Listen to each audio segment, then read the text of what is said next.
the neighboring nation Bangladesh. Sheikh Hasina's reign has come to an end of an unceremonious end after the angry young Bangladeshi protesters brought the government to its knees, defying the curfew, consequently ending the Awami League era. The significant outbreak in Bangladesh has scripted a new chapter for country's history. Jubilant-looking crowds waved flags on the streets of Dhaka and vandalized Hasina's father and former Bangladesh President Sheikh Mujibur Rahman's statue in Dhaka. Thousands of protesters stormed her palace. Protesters also broke through the gates of Sheikh Hasina's official residence, prompting her to flee the country by helicopter.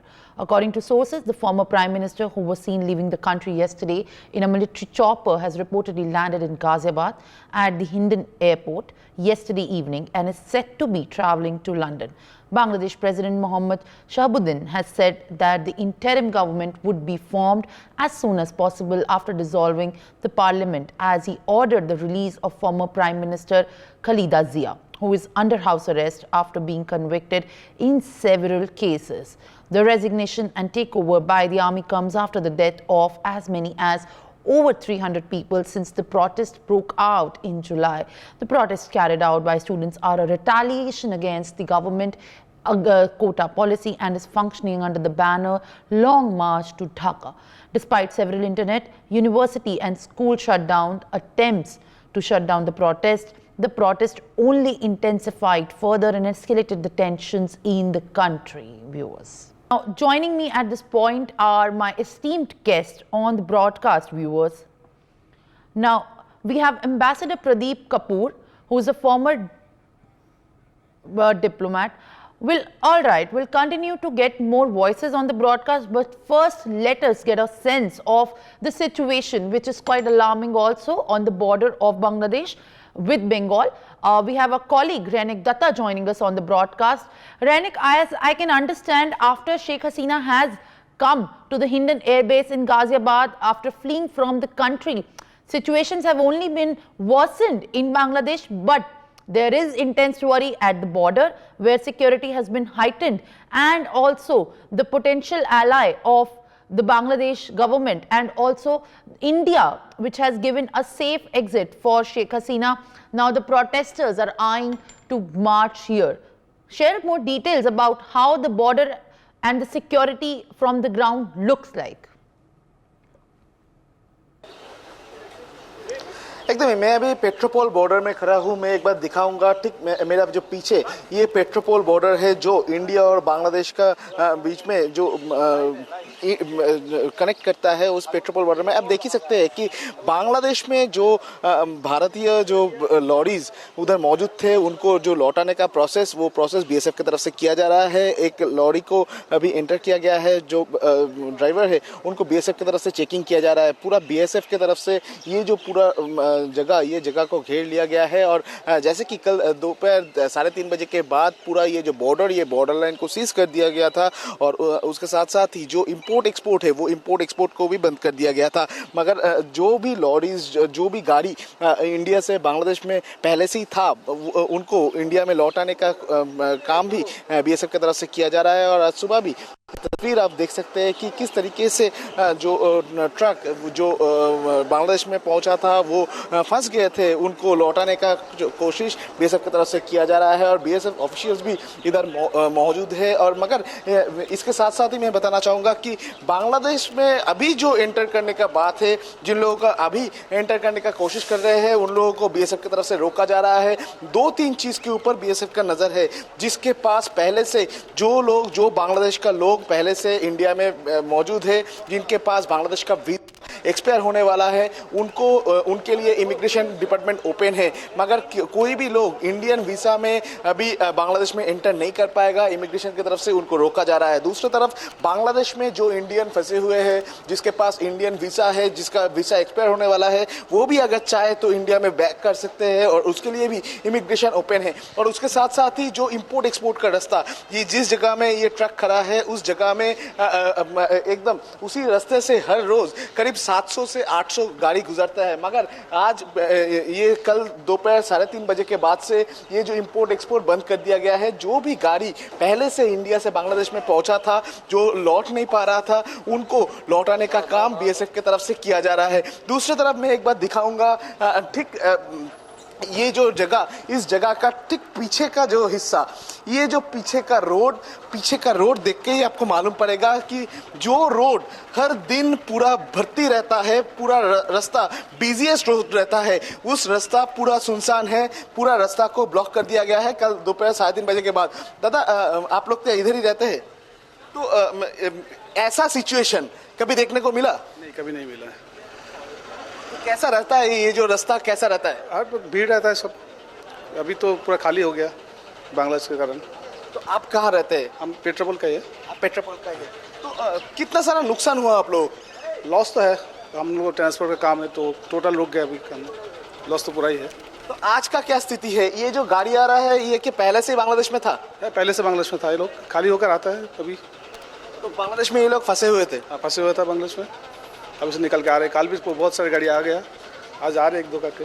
तो बहुत सारे लोग तो उधर फंसे हुए हैं, जो लोग बिजनेस करने के लिए बांग्लादेश में जाते हैं। हाँ, वो तो फंसा हुआ है।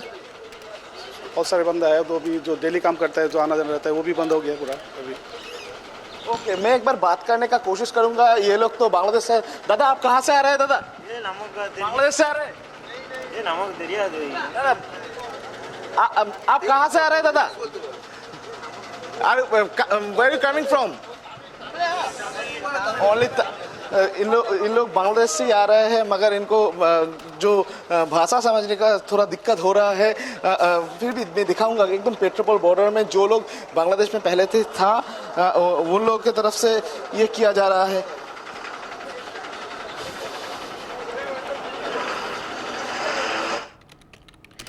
All right, so that's the situation currently at the moment at the Petrapol border with the Bangladesh from West Bengal. Now, also viewers, joining me at this moment is my colleague from the Hindon Air Base, Ayush.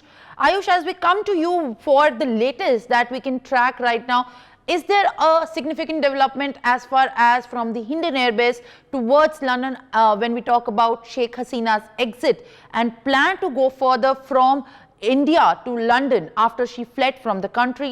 What is the latest that you are picking up? Are there any confirmed news updates over how and when Sheikh Hasina is going to make that step? Well, yes, Simran, particularly Sheikh Hasina's resignation has sent shockwaves in the entire South Asian region, including India, Pakistan, Bangladesh itself, which is the countries, and Sri Lanka also, where we can see the instability is going on in all the neighboring countries of India. And now Sheikh Hasina, who is currently present at the Hindon Air Base at the Ghaziabad, and she is in a safe house at this particular air base, and she can leave for, and it was earlier expected that she may leave for England around 1 or 2 p.m. at the night, but as of now she has not left Hindon. She is currently inside in a safe house and there are commandos guarding her. As of now there is no such confirmation from Bangladesh that whether she will be asked to come and to give a proper safety and security in her own country. As of now she is currently in India, she is currently safe. NSA Ajit Doval also met her. There was a meeting with the Council of Ministers and the Prime Minister in New Delhi about the current ongoing situation in Bangladesh. But coming to the India, we can clearly see that Sheikh Hasina is currently present at the Hindon airport. We can currently see behind me, you can see that this is the Hindon air base where she is present, and you can completely we can completely check that, particularly that Sheikh Hasina, who is at the Hindon air base, she is contacting the officials in her own country and waiting for a clearance at the Hindon air base also that she can fly to England or not. All right, Ayush, we'll continue to get more developments and more updates as far as the visit of Sheikh Hasina from India to next step to London is concerned. We'll get more breakings shortly, but right now, viewers, let me get some important and esteemed guest at my broadcast here. Ambassador Pradeep Kumar, who's a former diplomat, joins me on the broadcast, and along with him, the former RAW officer N.K. Sood and Major General Sudhakar Ji, who is also a geopolitical strategic and defense expert, joins me on the broadcast. I welcome you all on my broadcast. Let me begin first with former diplomat and ambassador Pradeep Kapoor. Sir, the political upheaval in Bangladesh right now seems to be only give a worrying sense for India. But as of now, we see she has still not landed, she is still not left for London, Sheikh Hasina. But the 15-year-long tenure currently and presently is going to have a serious repercussions for the India-Bangladesh ties. And what lies for India essentially when we go further? What is the best way forward for India to react in such a crisis? Mr. Kapoor. Thank you very much, Simran, for initiating this discussion, very important discussion right now. It has been going on for a long time on NewsX also, and I'm glad that NewsX is at the forefront of leading these discussions. The situation is very, very grave. It is very grave for the region. It is very grave for India. It is very grave for the future of Bangladesh, because the instability which has erupted in Bangladesh will have repercussions all over in the subcontinent. Now, Bangladesh had apparently been seen as a country which was going on along a good trajectory, along a good path. There was good economic development, and to suddenly be, completely disrupted in this very violent fashion from a seemingly peaceful existence just a few months back, when they had the elections, and after the elections, the party came back to power. So it was expected that the process and the trajectory would continue as it was being done earlier for the last 15 years, and that militants would be under check, terrorism would be under control, and that things would not worsen so fast in our neighborhood. Now, for it to have happened to this extent, that a person who has come back to power with a very big majority of seats, and who just a month back was looking absolutely, ensconced in the Prime Minister's office for a full term and tenure, is now suddenly had to resign and flee the country, is a matter of great shock. All right, yes. So for the entire region, they have to see, for India has to see in particular, because India has a very large border with Bangladesh. The biggest border of any country with Bangladesh is India's border. Now, it is, also the Bangladeshi population in India is very large. The problems we have with Bangladesh are quite significant. We have sorted out many of them, but many of them still remain. So with the change in the regime in Bangladesh now, and the expectations not being very good of the next regime, it will only make everything more difficult in our negotiations, in our interactions, in our discussions, in the path forward. So India has to tread very carefully. It is, in a way, within its area of influence in the Indo-Pacific, and India has to see how it can take proactive steps so that it can also not suffer the disastrous consequences, because there are efforts by various countries to completely disturb the peace and harmony in that area. Some countries are trying to create a Christian country out of parts of Bangladesh, India, Myanmar, the northeast of India, because it's one continuum in geographical space, whereas other countries are trying to make it more, leaning towards terrorism and Islamic jihad. And the other elements are trying to get Bangladesh and Myanmar, for example, become more communist and Marxist liberal with the support of China. So there are many forces at play, even the woke forces are at play.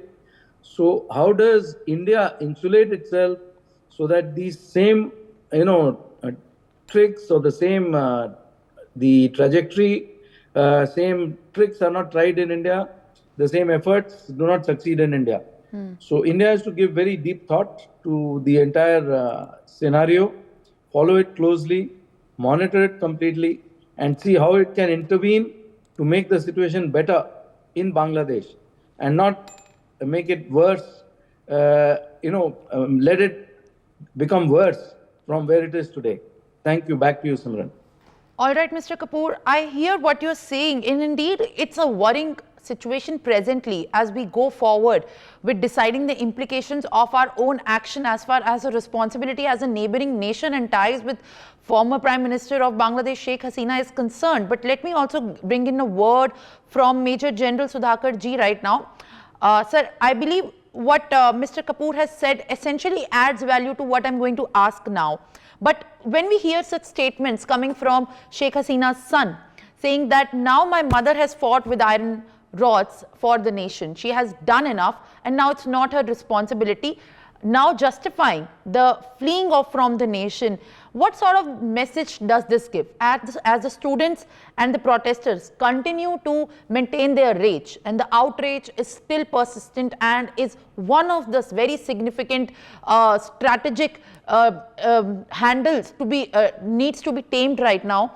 But when the political leadership in itself has bowed down and the government has been brought to its knees, bringing down the rain, what is this sort of message that's going to the people of Bangladesh right now? This is only going to add more fire.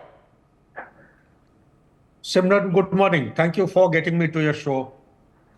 As a matter of fact, in your question lies the answer itself. And compliments to the co-panelist and the ambassador. Having heard him several times in the past, he deserves to have the last say on the subject. In short, very briefly, the response to your question is despondency. The criticality is of such high order, and nobody couldn't care less what happens in Bangladesh. In a way, the son of Sheikh Hasina has actually given a very natural statement, but that natural statement is not the one which one is expecting at this juncture, where the entire nation state of Bangladesh is burning. So therefore, having said that, if you allow me, I would like to allude to a couple of points. First and foremost thing, what India should do is to put its internal stability in order. Now, it is not an one-night affair. I'm just going as per the priority that is coming to my mind.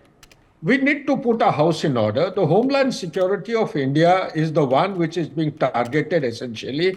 We are not seeing the real trouble which is brewing in our homeland since past several years. Rather, I would say since independence. There are so many socio-economic fault lines that they cannot be addressed overnight. But India needs to take issues seriously, to address them in a systematic manner, in a scientific manner, in a spectrum of timelines of short, medium, and long term at different levels. This is one point. Second point is, what is the best that India should do at this moment? What is desirable and what we should do? In my opinion, just a perspective, I'm not contradicting to any of the panelists or the viewers. It is an internal issue as far as Bangladesh is concerned. The internal issue is such an issue that it has got a very deep ramification, and it will impact very seriously and adversely the internal stability of India. And particularly, I'm actually worried about our own state, West Bengal, because it is not the refugee. Refugee in any case will create a problem. They will come despite all preventive measures. I understand. I'm aware of the fact that the BSF along the border and the fencing, they have been alerted. The security has been beefed up. But despite that, the refugees will keep coming. We should, even if they don't come, India should be prepared. So are we carrying out such kind of preparations in anticipation? There is a old saying, those who prepare, they prevent the disaster. Those who repair, they continue to repent. So are we in for a kind of a repentant stage? No. We have to prepare like the way we had prepared for 1971. What I am saying is not liberation of Bangladesh per se, but any kind of untoward contingency. One is refugee. The second thing which I am actually very concerned about, Mr. Sood, he being an expert on the subject, he should be having his fingers on the dots very, very accurately. I am very apprehensive of forces inimical to India's interest spiraling or spilling over across the border into India particularly to Siliguri corridor. There are so many criticalities, but out of so many of the criticalities, one of the principal criticalities to India's sovereignty is the Siliguri corridor. There is Doklam happening. Across the Doklam, there is a Pagda village.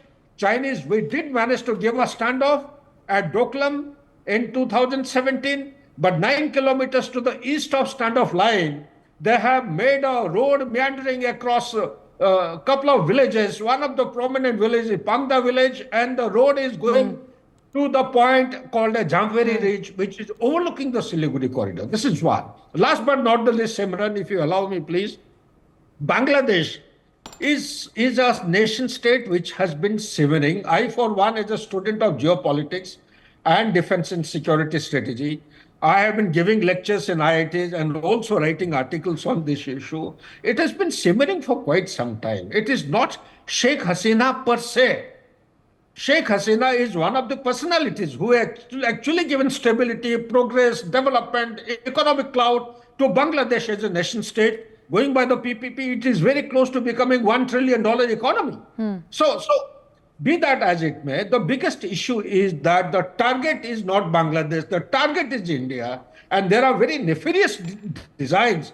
Don't get swayed by PFI, don't get swayed by SIMI, ban on SIMI. There is Pakistan towards the western side, there is Myanmar to the east, there is Bangladesh. In Bangladesh itself, let me bring out certain issues which perhaps will not alarm some of our viewers. More than 82% of arms, ammunition, military apparatus, hardware in Bangladesh armed forces are supplied by none other than China. As on today, China has invested $38 billion, out of which 27 projects are already completed, wherein 13.8 or $20 billion are totally committed. Correct. Balance are under progress. The Padma Bridge. All right, Major General, I will request you to kindly hold on for a second as we also go and bring some more perspective from Mr. N.K. Sood, who is the former RAW officer right now. We hear you, what you are saying essentially definitely continues to be very critical for West Bengal.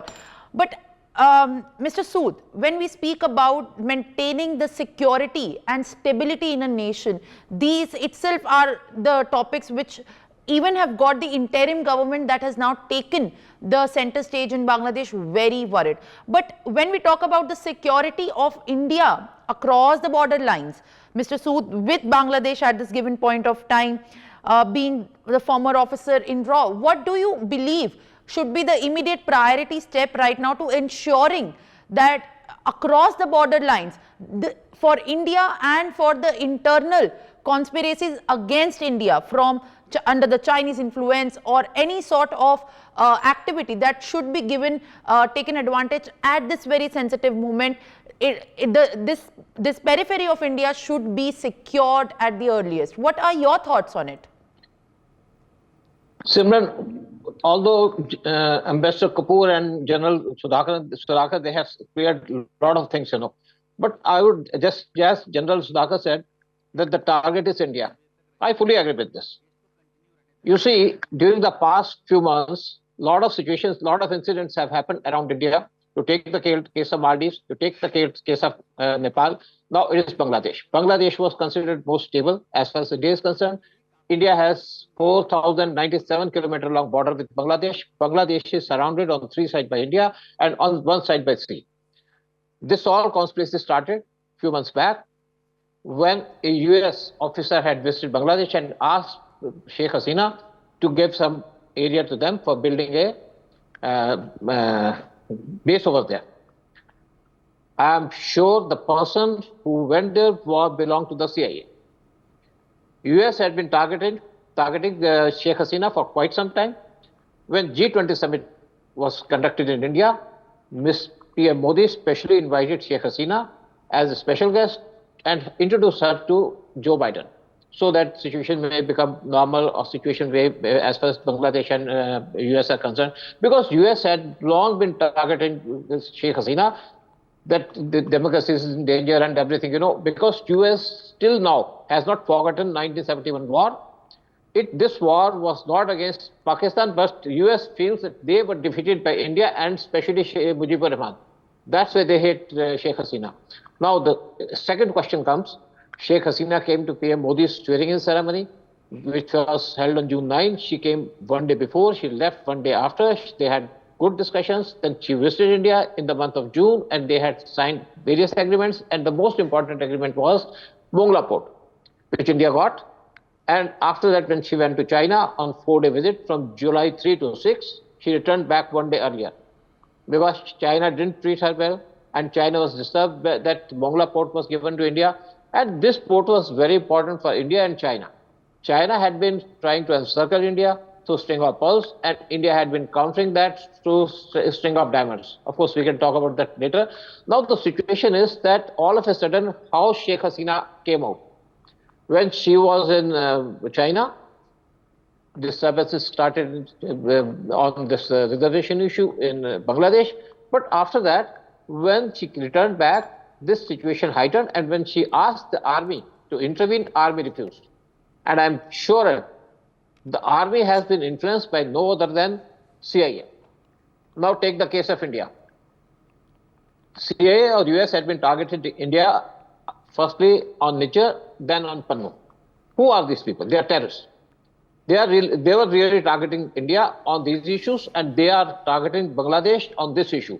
But the main, of course, India is worried, but the main country who will be the loser in this battle, it will be the US. Because by weakening India, they are weakening their position in South China Sea against China.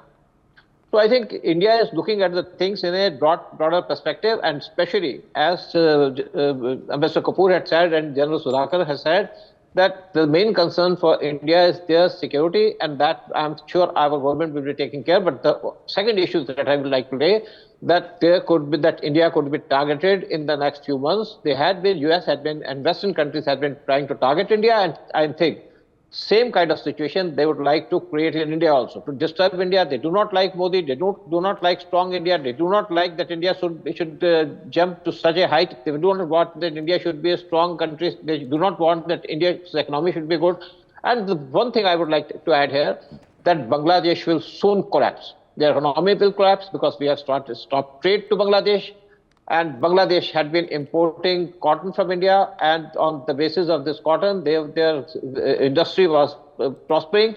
But with this, Bangladesh will soon be brought to the situation where they will be totally under the control of the Islamists and under the control of the Chinese or the anti-Indian forces. All right, this was indeed a much nuanced manner as well, but I will also like to go back to one of my other panelists, Sudhakar ji, as you were explaining about how strategically it's going to influence further for India on the borderline and the ramifications going ahead. Please pick up from the same note as we begin to unfold in the ramifications and implications going further. What should be now India eyeing at? Is there also a benefit out of this crisis? Simran, if that question is aimed at me, then allow me to compliment you, because an anchor of your age and your stature picking up a very sensitive and central theme. Not that I am the best of the panelists, the best are the ambassador and Mr. Sood, but I am a student. This is what actually is a matter of concern. What should India do? I'm glad that Mr. Sood also has endorsed and reinforced. India has a long way to do. Simran, as a military man, NewsX is known to speak the truth and also telecast the truth in a truthful manner. Today, the security paradigm is being measured in terms of percentage of GDP. That is the most inappropriate. You talk to any economist, anywhere in the world. The security, if you measure it with a percentage of GDP, then perhaps you could be the worst of the persons assessing the need and the measures that is being taken. How the security requirement is to be assessed is by means of the central government expenditure, annual expenditure. Can you believe between 2012 and I am not pointing or casting aspersion against anybody. It's a wake-up call. Galwan itself has been a wake-up call for the nation of India. I'm as much an Indian as you and others are. The security allotment of the budget, national budget for defense, has been gradually going down from 16.4% of central government expenditure, annual expenditure, as on today, in 2024, it has reached a figure of 13.18%, which amounts to 1.9% of the GDP. That apart, even if people don't listen to what I'm saying, isn't this a decline in the allocation of the resources? The threat being what it is today, we have a very volatile western border. We have a volatile LAC line of actual control. We have a coastline of 7,500 kilometers. We have island territories. When I was in the uniform, at one point in time, our surveillance capability is so limited, our survey capability, mapping of our territory is so limited that 2013, I was told 572 islands. By the time I finished the NDC course, National Defense Course, is the highest course in armed forces and foreign services and IS. I was told it has gone up to 1,100. Within 1 year, next 2014 end or so, it had gone up to 1,200. Today, when I write and read articles and books, it has reached a figure of 1,400 island territories. The mapping of our territory has not been completed. That is that is the kind of lesson that today when you talk about Bangladesh, do not look at Bangladesh in isolation. The complete seven sisters, they have been encircled. Including Bangladesh, it becomes 8, include one state. The Cuckoo's Island is not very far off. Let me also highlight a couple of issues. There is a Kudbida, deep sea port, which has been made in Cox's Bazar. 6 to 7 submarines, they are called as kubus or something. There are tunnels. Submarines can go in, Chinese submarines. They can come and dock there. Anwara Port, Para Port. There are 6 of them which are under construction, very close to the Indian borders. Why hasn't anybody in the security paradigm, or at least in the media, taken up these issues and discussed? Can you believe it that the Bangladesh Stock Exchange, through a consortium deal, it was outbidded by the Indian Stock Exchange, I think 2-3 years back. The Chinese Stock Exchange has overtaken. They have taken over the consortium Dhaka Stock Exchange.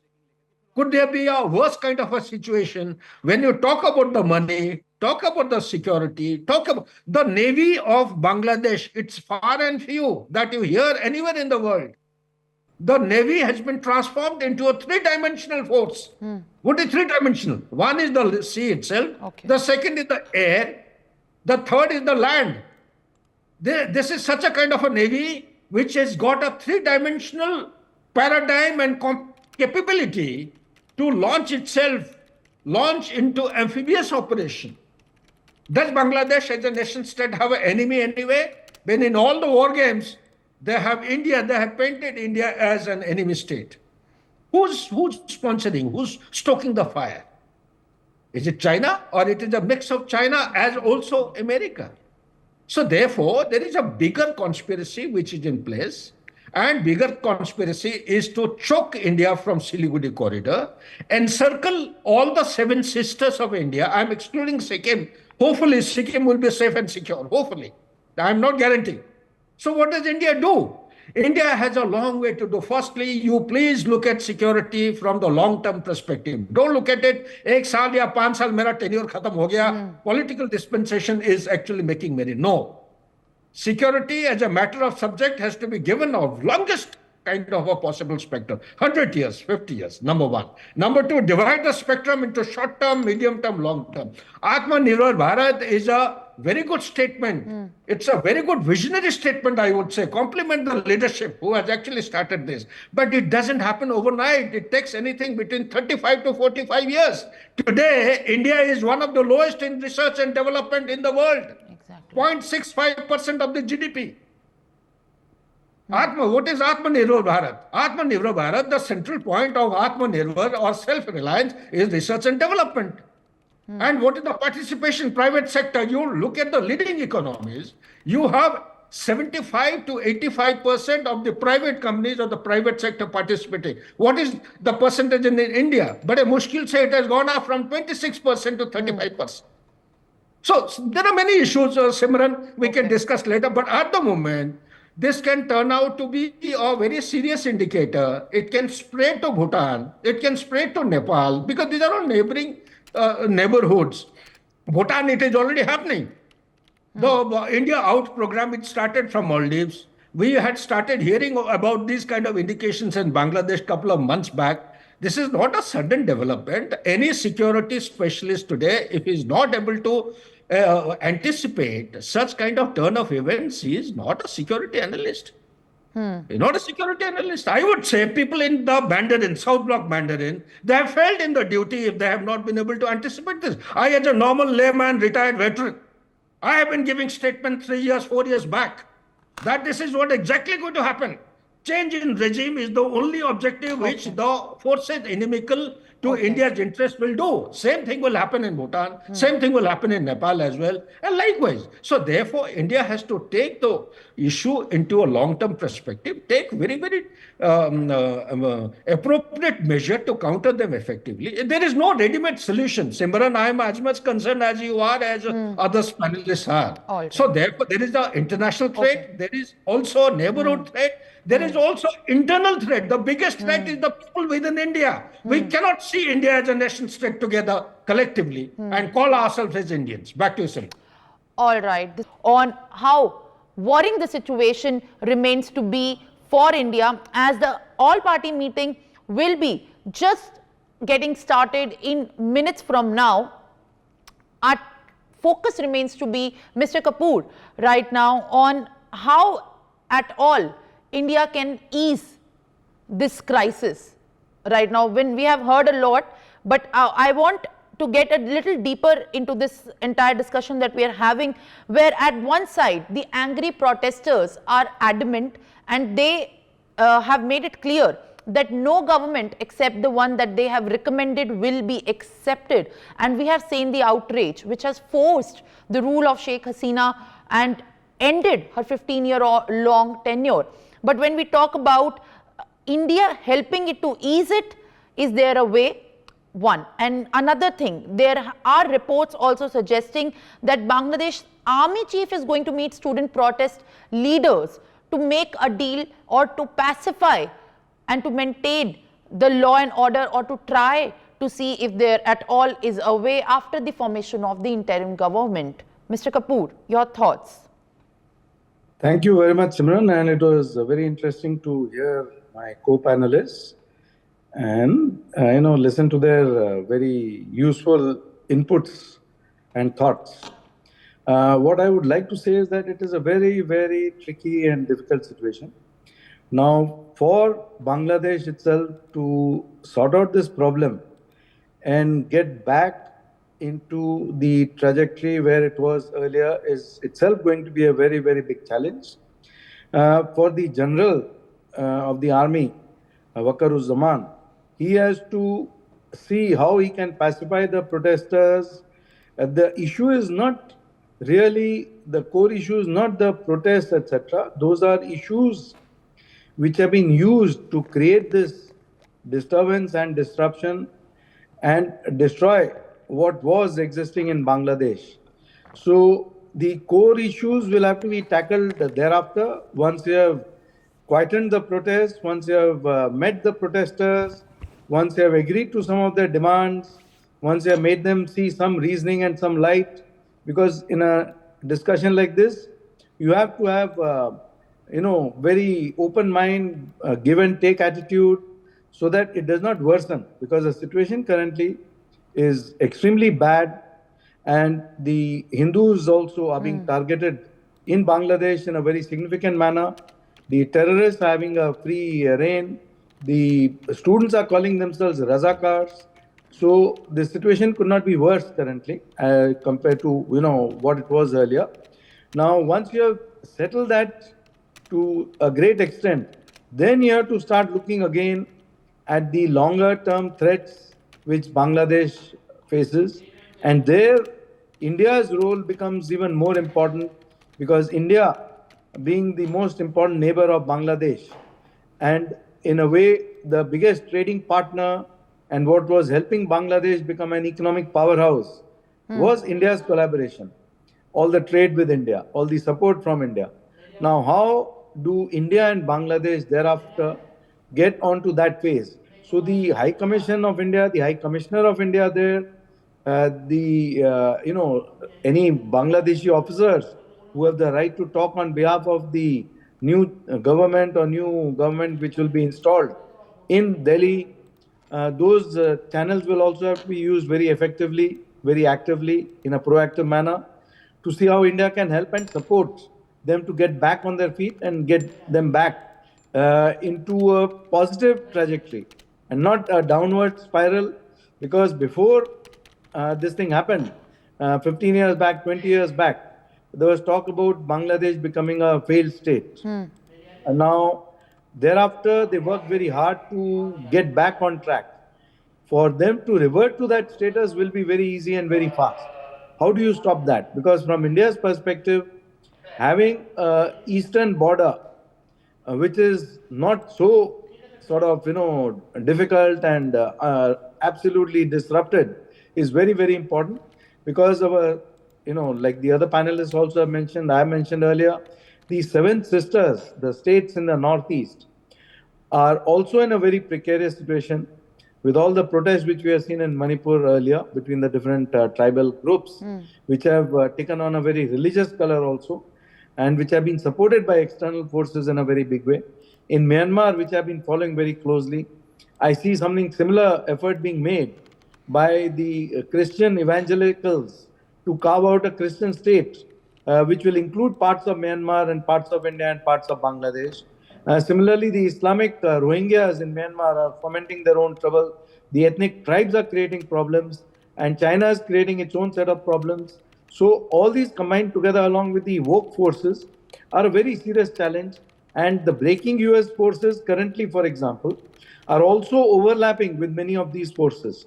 So breaking US forces, breaking India forces, breaking Bangladesh forces, breaking Myanmar forces, they are all coalescing towards the same sort of goals, but through different expectations and aspirations. Their aspirations may be different, but the current goals of what they want to achieve is similar through breaking up these countries in this region. So how does India take preemptive steps, takes proactive actions, takes a very solid, firm attitude with Bangladesh that this sort of terrorism against Hindus in Bangladesh will not be tolerated and they have to put a stop to it immediately. So those sort of steps will be very necessary for Bharat. And I hope that some of these discussions take place in the all-party meet, which is going to happen in a few minutes. And then a message goes out firmly to the regime in Bangladesh, which is still to be set in stone. There's just a very temporary interim government there. Not even a government, it's an interim setup there, which is managing the affairs currently. But they have to be told also that the army has to step in very actively. There is a rapid armed battalion in Bangladesh, which earlier had been very, very effective in dealing with terrorism and all the anti-Hindu, lynching and attacks on Hindus. Now, those sort of forces have to be activated again in a very significant way. So that aspect also is brought under control. And I hope that we have a lot of strategic discussions internally and externally, along with our partners, and talk to even countries like USA to see and understand what their thoughts are, what their game plans are, and how to control their negative interference and bring them onto a positive path. Back to you, Simran. All right. I understand what you mean at this point of time, but before we also bring a consensus to this is very important to understand. I want to get a word from Mr. Sood right now, where the student leaders await the functioning of the new interim government. Now, it is important to see that the Bangladesh Army Chief is going to meet the students. They have made the statements saying that they are not going to accept the formation of any government apart from the one that they have recommended. And they themselves has now agreed to get Mohammad Yunus as their chief advisor. Mr. Sood, what do you think this is a development that's helping in the right direction in the first place, or is this just a step to make some bandage to the immediate crisis? Actually, India will have to wait and watch. The problem is with the Bangladesh. Once the Bangladesh forms an interim government, India can deal with them diplomatically and politically. As far as our meeting of the opposition leaders with the opposition leaders is scheduled to be held in Delhi, I don't have much expectation from them. I don't see our opposition leaders behaving in a proper manner. To take any leader, do they talk proper? On the other hand, we have a capable government, we have a genuine government, we have a government who knows what to act, how to act. But I would like to point out one more thing here, that this has been what has happened in Maldives, in Nepal and Bangladesh is a issue of very serious concern in India. In Nepal also the government has changed, and somehow you see a failure of some of our agencies, especially as far as Nepal is concerned. One more thing I would like to add, that after liberation of Bangladesh, Raw Chief R.N. Kao, he had visited Bangladesh and met Bangla Bandhu just before the incident happened there. And he had warned them that your officers, your military officers are against you and they want to kill you. Bangla Bandhu just laughed. He came to the airport to see off Mr. R.N. Kao.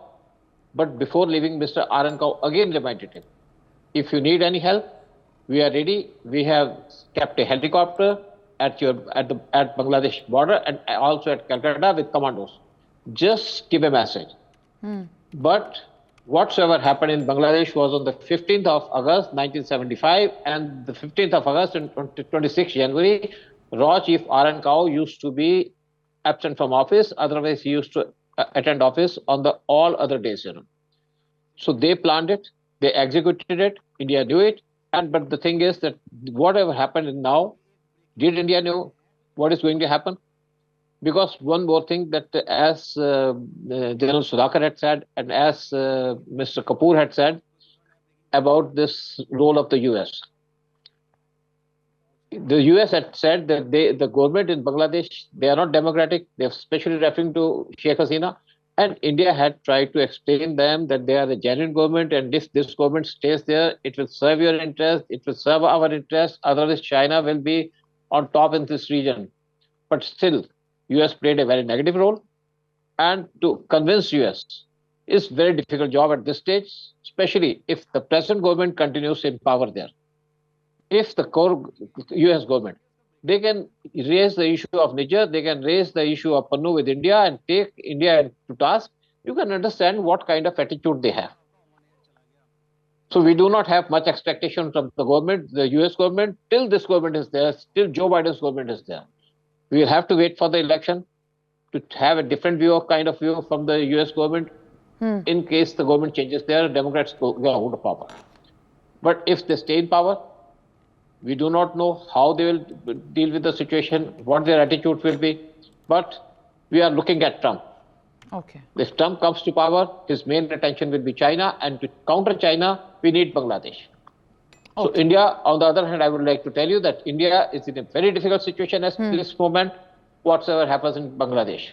But the government will have to wait for the interim government to be formed, and then only government can talk to somebody. Otherwise, there is no point in talking to somebody, because Jamaat-e-Islami is behind all the violence, and behind Jamaat-e-Islami is Pakistan, and China has also joined them, US has also joined them. That is why the situation had gone out of control, and even the army didn't help Sheikh Hasina. If army had taken her orders, the situation would have been controlled and could have been controlled. All right. Okay. Okay. I'd like to thank all my panelists on the broadcast who have given their time and, of course, these detailed perspective as far as decoding of this entire uprising in Bangladesh is concerned. For more such videos, subscribe to the NewsX YouTube channel, hit the bell icon.